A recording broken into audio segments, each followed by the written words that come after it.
Hi, I'm Robin Gully. I'm John Justin. We are your Ward 2 council people here to give you the council recap on the 13th of July, 2026. And we're both tired because it's 8,000 degrees It's outside. so hot. It's so stupid. So don't like it. Yeah. Never have. We're mostly going to talk about the open council work session, but let's just start by saying, like, now is a good time to make sure that your neighbors are doing okay, to make sure that you're not overheating, that you're drinking tons of water, that you're going to the movies if you need to, or going to our awesome city pool, because it's very, very hot. So Splash pad.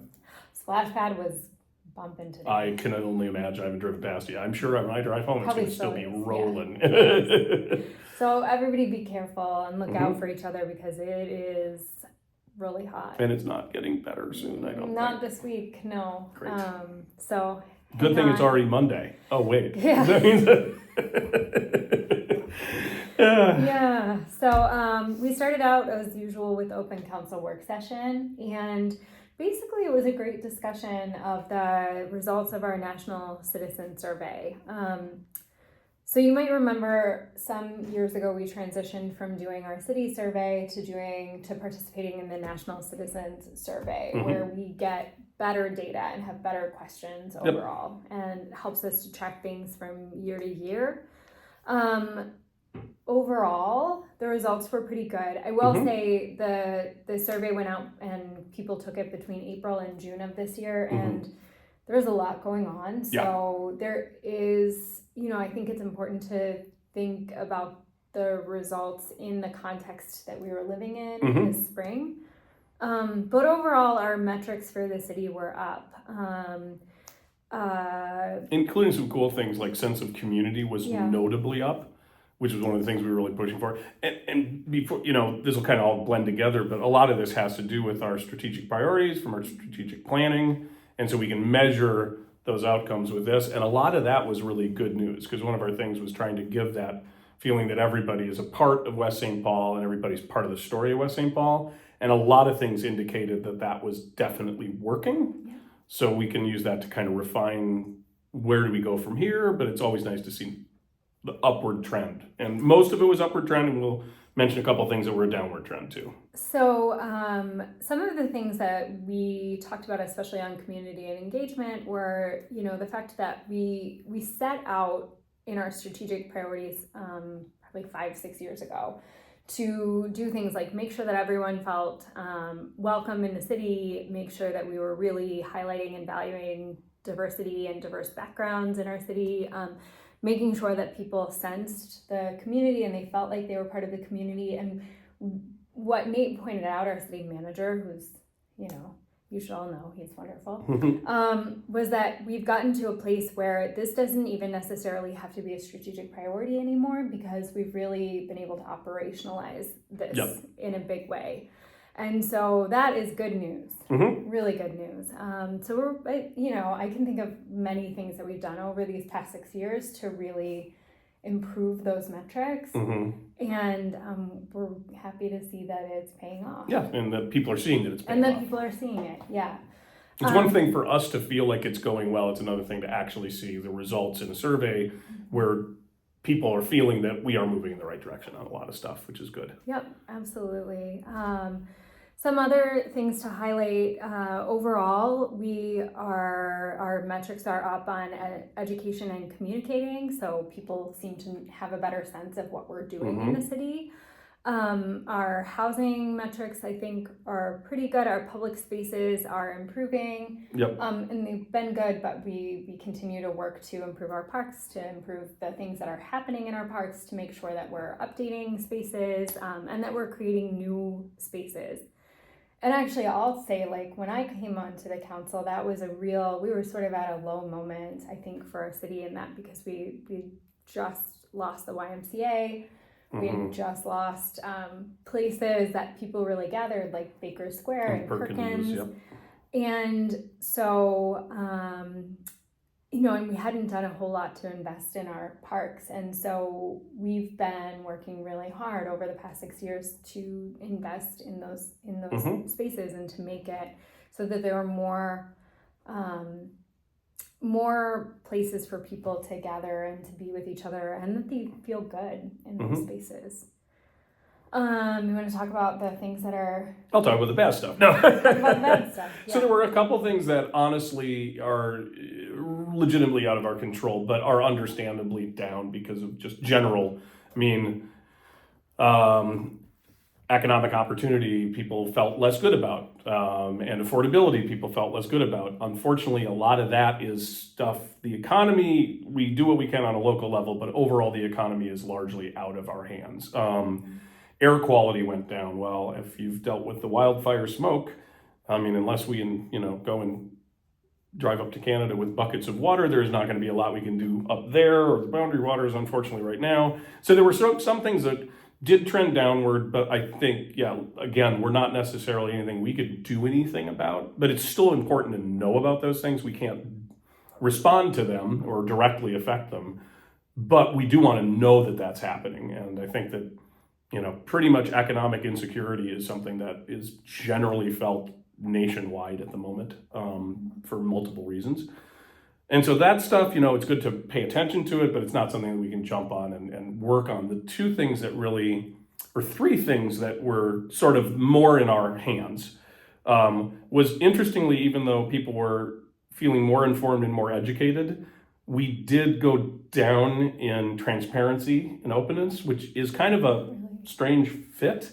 But again, I think that might have to do with larger issues of trust and faith in government. We did also see a decline in trust in government, but we went down, I didn't catch how many points, a few points. So we went from 74% to 60%. So that's 8 points. Every level of government from there, the county went down more, the state went down even more than the county, and the federal went down from about 45% trust to 17% trust.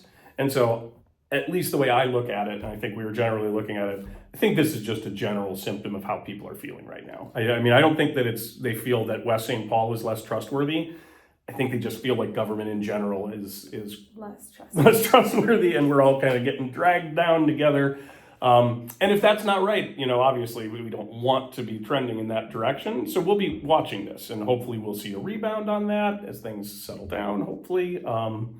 But it's something we'll see in the future. Again, I would say that this survey, the results came in between April and June, and so it's been a tough year. Yeah, it really has. Another one that was an interesting thing is public safety. And the really good news is I think it was 93% of people feel safe in their neighborhood during the day. That's great. Mm-hmm. That is not easy for a city to achieve. However, and very high marks for police and fire, but the overall feeling of safety was the lowest of all, which again is something that we've seen before, and it's kind of hard to wrap your head around it. And I don't know what that means, but people feel safe in their neighborhood. They feel safe in public spaces in the city, but overall there's a feeling of lack of safety. And again, I don't think it's too crazy to look at, again, the time frame and the many things that are involved in people feeling safe overall, and that could be a factor.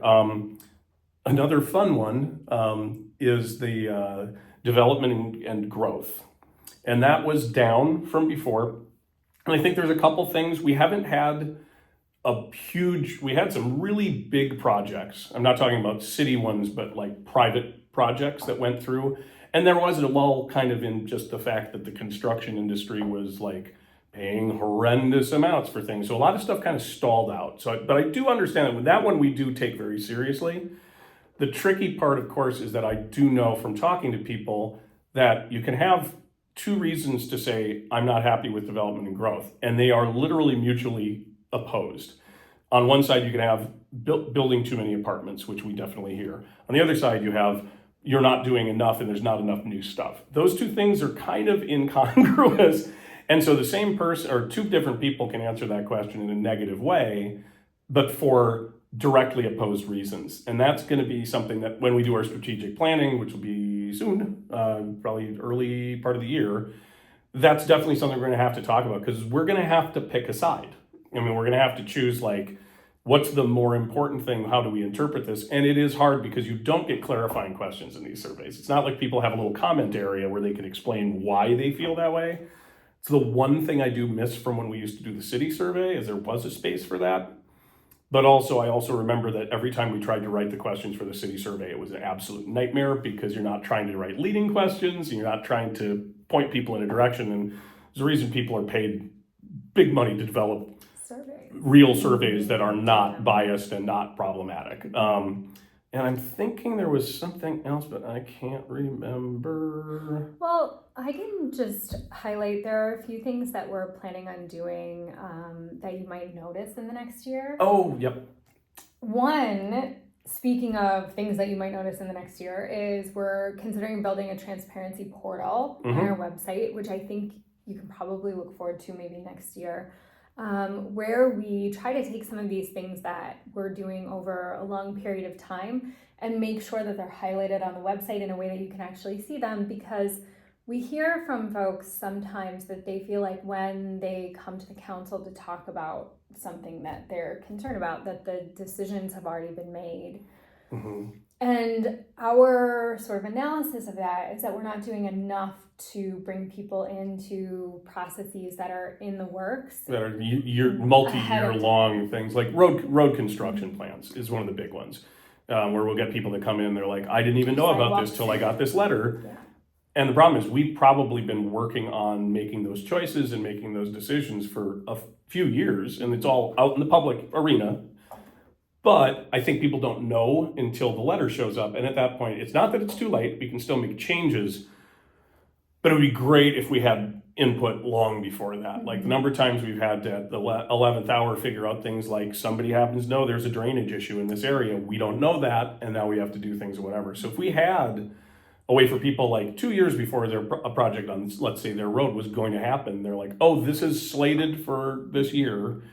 They could start reaching out and be good. And then there'll be other things in there, I think. I mean, a lot of this is also, our website has a lot going on. There's lots of links and links and links and links.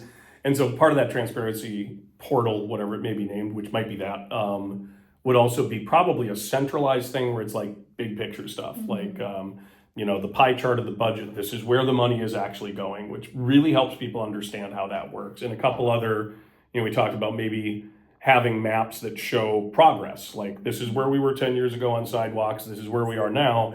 This is where we think, these are the sidewalks we expect to have there. And I think I've looked at those maps. It's pretty wild when you see how much distance we've made. Yeah. Presuming you like sidewalks. If you don't, you might not enjoy those maps as much as I do, and that's fine. But yeah, so stuff like that, that's just a little more bite size, a little more inviting than kind of drilling down on going like, oh, let me look up which agenda this was on by keywords, and that can be tough. We've been working on some of this visual representation lately. Like we just did some new visual representation with our zoning code, for example. And so anything that we can do to make it easier for you to understand both where we are right now and what's coming down the pike, and especially because we often are doing work that takes multiple years to actually come to fruition. I mean, there are things that we know what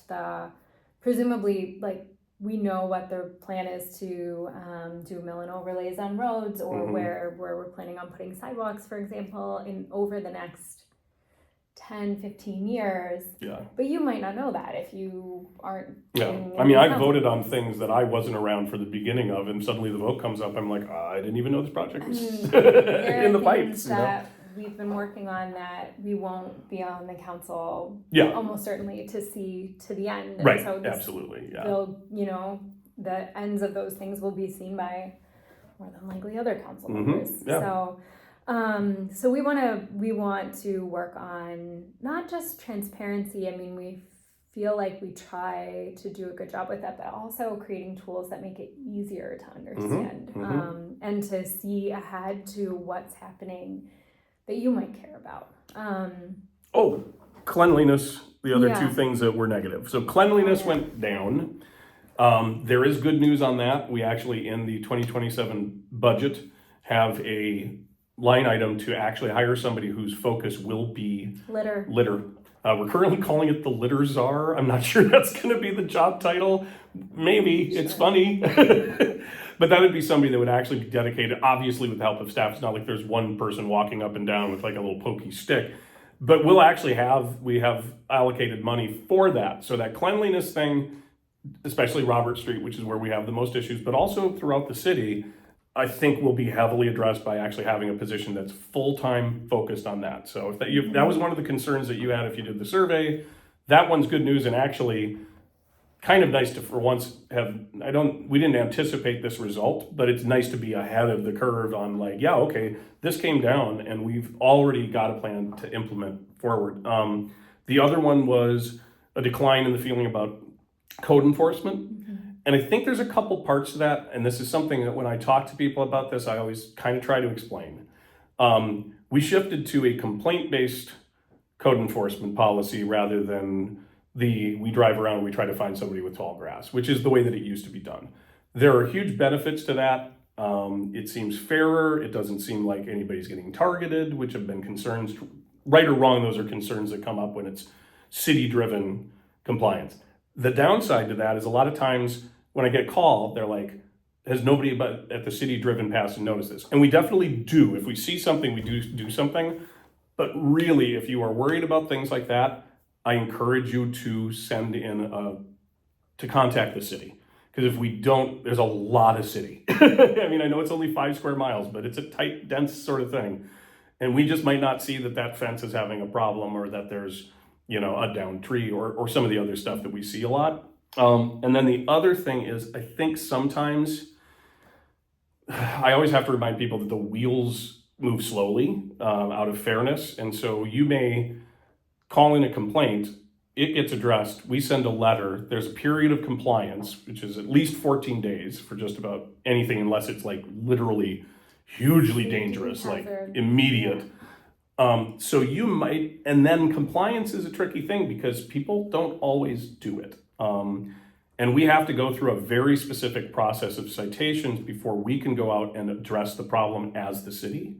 And so I think sometimes it looks like, either you don't call it in and then you see it and you think that we should have caught it, or you call it in and it's not fixed in 3 days. And unfortunately, we don't have a lot of control of that. We try.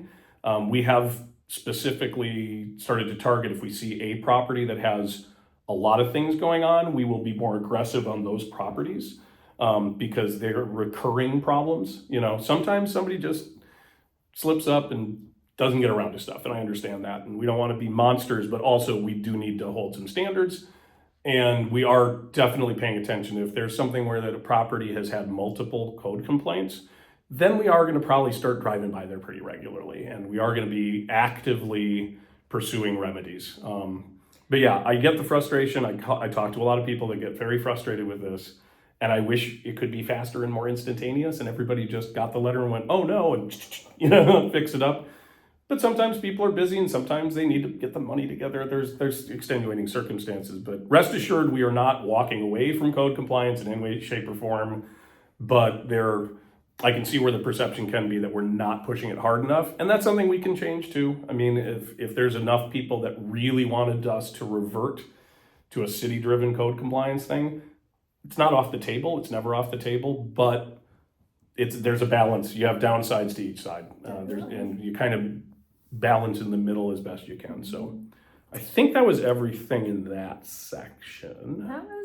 That was pretty much it. And there will be more discussion of the fourth point that we were going to get to was kind of small business related. And we just did not have time to get into that. And that's probably might even be a full open council work session. Because speaking from experience, that's a very complicated thing. Small businesses are not all alike, and there are different ways that they need help or prefer to be involved. And so that one, I think you'll see that on a future open council work session, I'm guessing. So we'll leave that one alone for now, I think.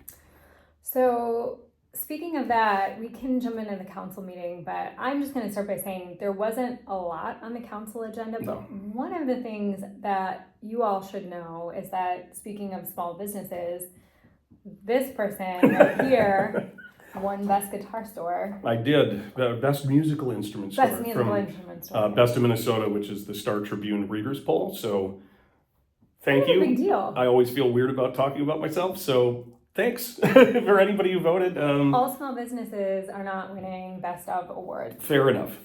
But it is, I'm very happy, and it's really cool to, I would celebrate this more if it was not my own business because it feels weird, but I mean, it's very cool.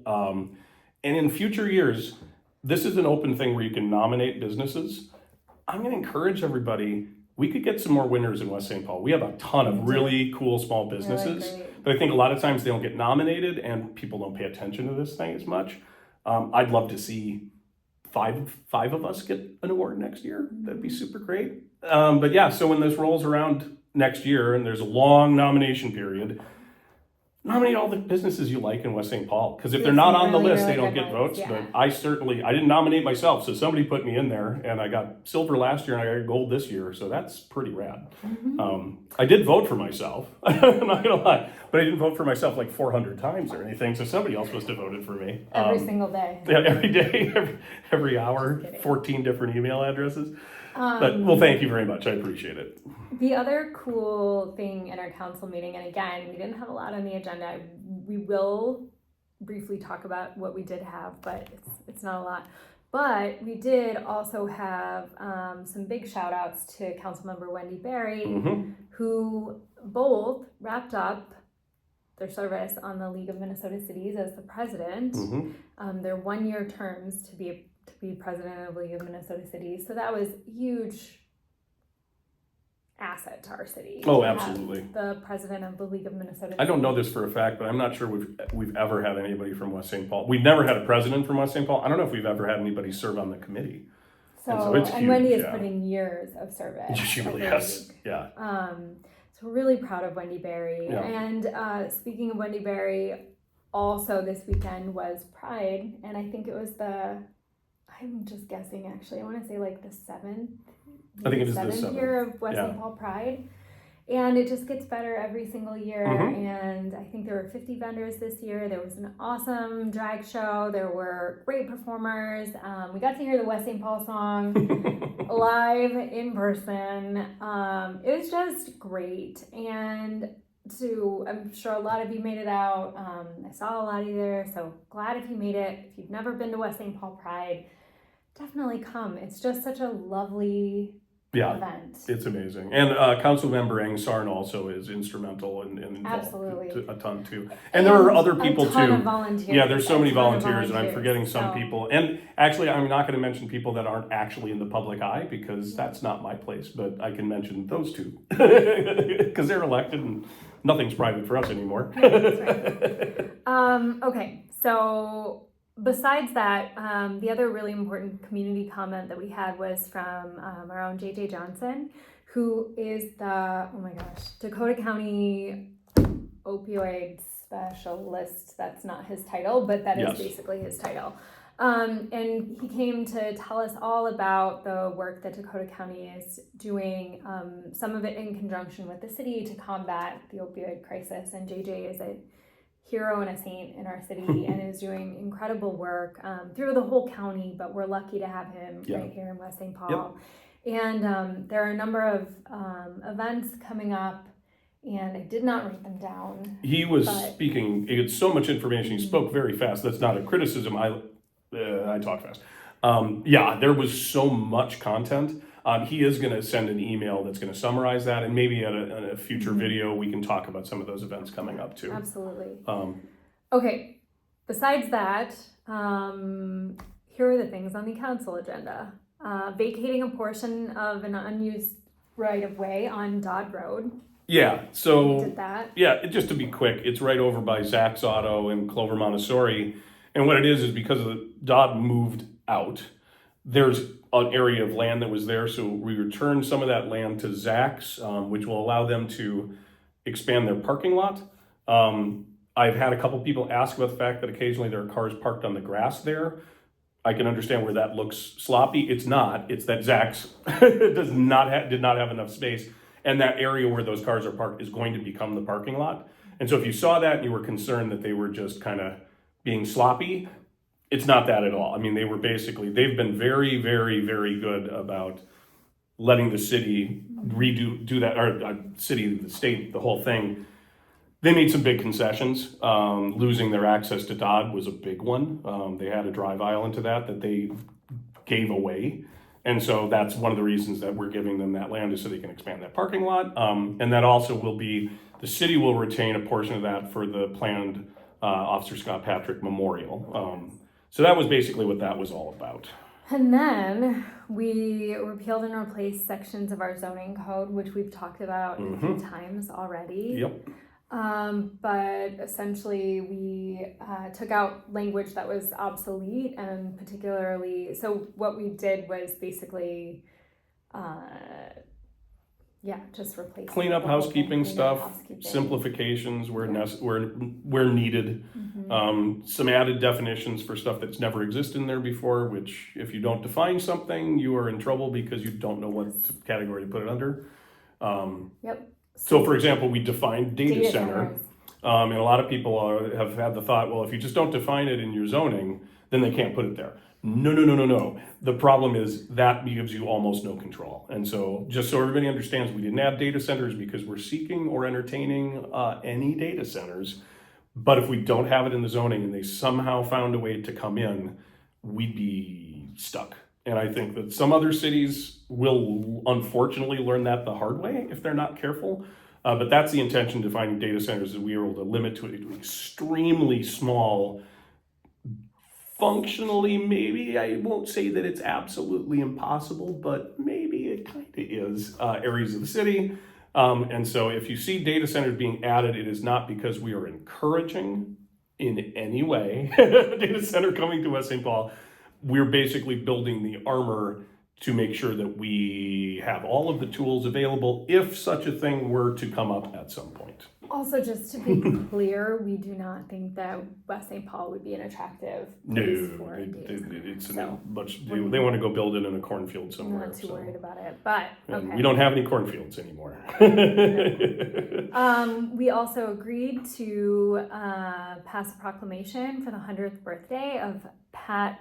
Oh no, I can't read her last name. Weber. Pat Weber. Pat Weber is turning 100. Yes. In a couple days. So happy birthday, Pat Weber. 100 is a really impressive milestone. It's super cool. And Mayor Napier is going to go and present this proclamation at her birthday. And then finally, we had a really quick EDA meeting where all we did was approve the lender assignment for Greco, who is building at 150 Thompson. And a more interesting thing that you could do if you wanted to know more about 150 Thompson would be to check out our website, where we show the plans for 150 Thompson. We talk about the work that we're doing. This was basically a formality about the loans. Yeah, and we extended the deadline for closing out a month, purely out of precaution, because there's time-based things on paying off bonds and whatever. So again, if you are not aware, at the point of closing, the city will be made whole on our purchase of the property, which we did to control what was going to go there. And all interest, because this is a good question that was asked, so any interest that accrues between now and that endpoint, that all moves off onto the purchase price. So the city is not, by extending this, it is not costing the city or you any money. All of that interest will be added to the closing costs. So fairly easy to do that, but I always like to clarify that, because otherwise people worry that suddenly we're footing the bill on more interest. That, we're not doing that. It's all getting passed on to the purchaser. So that was it. We kept it to a brief 26 minutes. 29 minutes. 29 minutes. Something like that. Which for us is good. Around for this whole thing, thank you. And hopefully it was helpful. And we'll see you in a couple weeks. Until next time. Bye, everyone. Bye-bye.